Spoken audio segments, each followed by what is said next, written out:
Everybody, this is Jeff Veale, the business guru, coming to you from downtown Manila in the Philippines at about 8:30 at night. My guest is on the other side of the world. It's 8:30 a.m. He's starting his day, and I'm far from finished mine. I've got a lot to do still. But I've got this wonderful guest, and I've got to pick up my little iPad here and tell you a bit about him. He's a very unique gentleman. His name is Vynny Hick, and he'll tell you the Vynny story later. He's a CEO and founder and keynote speaker. Company name is 𝐷𝐢𝐭𝐡. Keynote speaking, bilingual French and English. Been doing this for over 10 years. He's a keynote speaker for hire. So if you want a good keynote speaker, guys, you know where to go. Right? Reach out, have a chat to him. His key achievements are delivering French keynotes at federal and provincial justice services conferences. Right? His personal motto, I like it. I don't paint over the ugly parts. Right. Interesting fact, he co-wrote a book for all you oldies out there. He co-wrote a book with ex-professional wrestler Jake the Snake. Imagine that, guys. Now, you want to know about Jake the Snake? This is the man who can tell you. It's my great pleasure to welcome to the stage. Vynny, how are you, my friend? Oh, very well. Thank you so much. Thanks for having me, Jeff. It's a pleasure to be here. No, my great pleasure also. Tell us about your journey. What inspired you to pursue your current speaking career? What happened? Well, when I was a police officer, I just recently retired from policing about a year and a half ago. Mm. And I spent most of my career in the tip of the arrow type of jobs, whether it was tactical or canine handler. And for my last 3 years, there was a position open to be a recruiter. And because I'm bilingual, and there's a lot of French areas in Ontario where I am in Canada, they were looking for someone bilingual that had some good stories to tell that could attract talent. Mm. And so I started speaking on stages across Canada, universities, colleges, and I would share stories about when I worked undercover, a jam I got in, or one of the Oh, adventures I had with my police dog Cash, and how we found the missing person or caught the bad guy. And people just were drawn to it. They loved the stories because that's one thing. If you're going to be a speaker, you have to be entertaining. We love we love a good story, and when we're caught into it, we buy in, we're invested. And so I would get the crowd invested, and I was in a place where people were hoping to get careers one day. So we noticed that the applications started coming in whenever I would speak somewhere. So it was working well. And mm. someone approached me and said, "Hey, have you thought about doing this once you retire? You know, you're really good on the stage. You should think about keynote speaking." And I hadn't really thought about that, but then I was thinking I do have a good message to share. I sometimes talk about my personal life story, the Sure. journey of being, the young man that leaves home at 15 to becoming a decorated officer. And I thought, you know what? Yeah, I'm gonna do this. Speak from the stage to not so much for what it's gonna bring me, and I wasn't doing it for the police anymore, but just to give back and to connect with people to Right. hopefully make the world a better place. That's the one. What's been the most challenging aspect of your work and how are you overcoming that? I guess the biggest challenge going from being a paid speaker by an organization where the Yes. stages are lined up, the salary's covered, and all of a sudden now being in the private sector where you have to entice people to pay you to Mm. speak. It seems that everywhere I turn, a lot of the forums, everyone's trying to sell you something. Yes. I'm Oh, trying to sell myself yeah, to, that's or my right. services, They're trying to tell you the skill but set. Yeah. everyone you run into wants to sell you something, and it becomes so that the way I'm navigating through that is just to staying true to what is it that I'm looking for. Sure. I'm not looking to write a book. I'm not looking to coach Mhm. people or to teach seminars.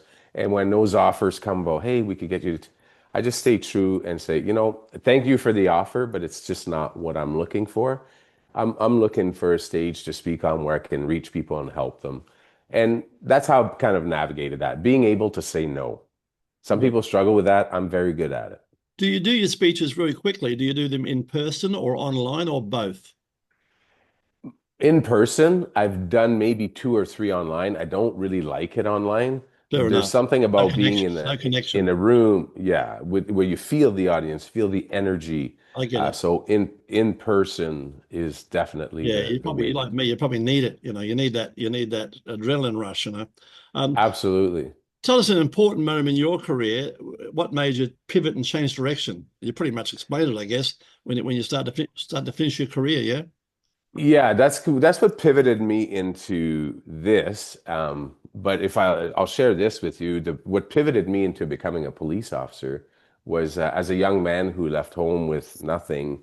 At the age of 18, I lost a son, my firstborn son, and it Wow. was while I was burying him at the cemetery that I had this moment of motivation where I thought, I'm not that loser kid and that people are saying is not going to amount to anything. I'm going to become somebody. And I decided that day that things were going to change, and I've never looked back. And that's what I write about in the book with Jake the Snake, is that story about Yeah, when I buried my son Adam. fair enough. Tell me, in your opinion, what are the key qualities or skills that have contributed to your amazing success? First thing I think, like I said earlier, you have to be entertaining. Not everybody's good at telling stories. I No. don't know if you have some people that say a joke and it's not as funny as when somebody else says it. I get it. Or somebody will say, hey, you say the joke, you say it better.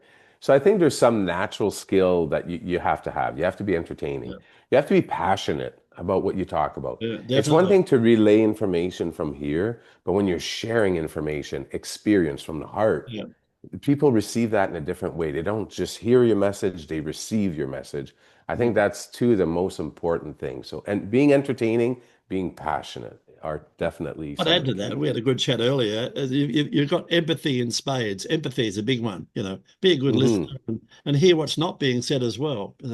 Empathy is a big one as well. Funny enough, I got invited on the stage years ago. It was my first speech ever, and I was in the car with my girlfriend outside the hall, and I'm in the mirror, and I'm saying, "You talking to me?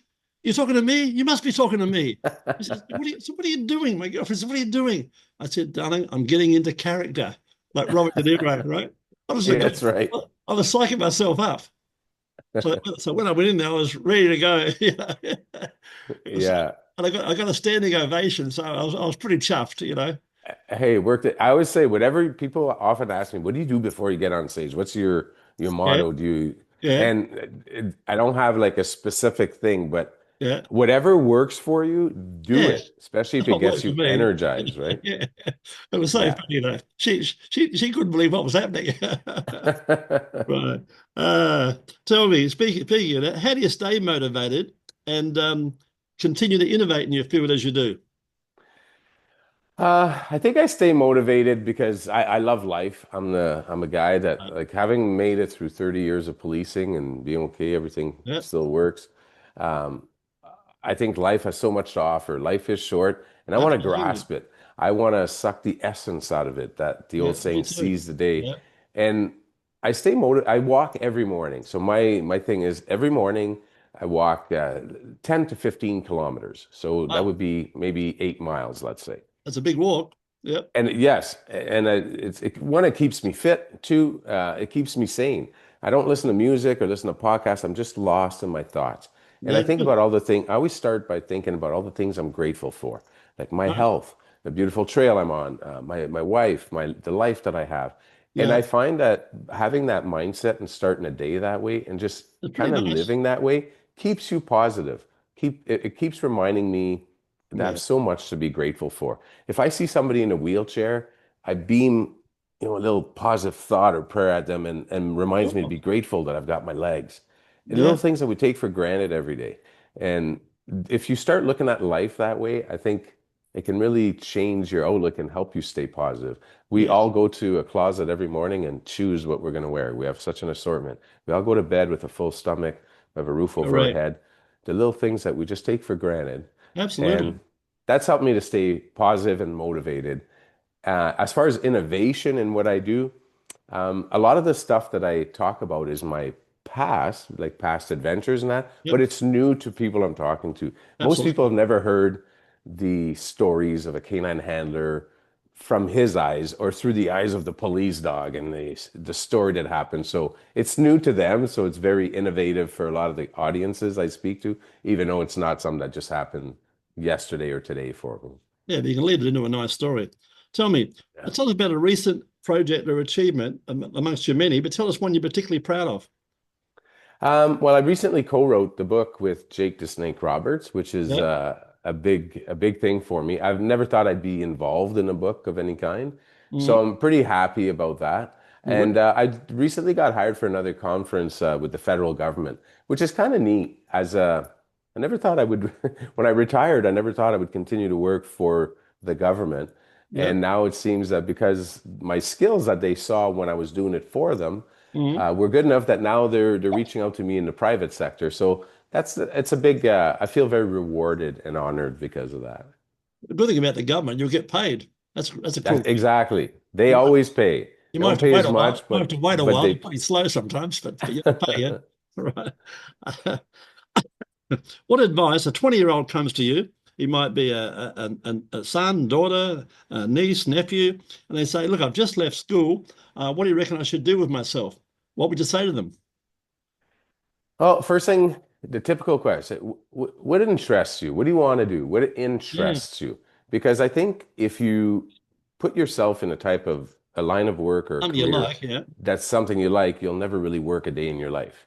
You know, exactly. if you love what you do, it doesn't feel like you're working. And it's the No, same with fitness. If you enjoy the type of fitness, it's not like, oh, I gotta go work out. You love it. That's why I love walking. Doesn't feel yeah, like I'm working out, but it's yeah, doing its job. So for a young person who's looking, be true to yourself.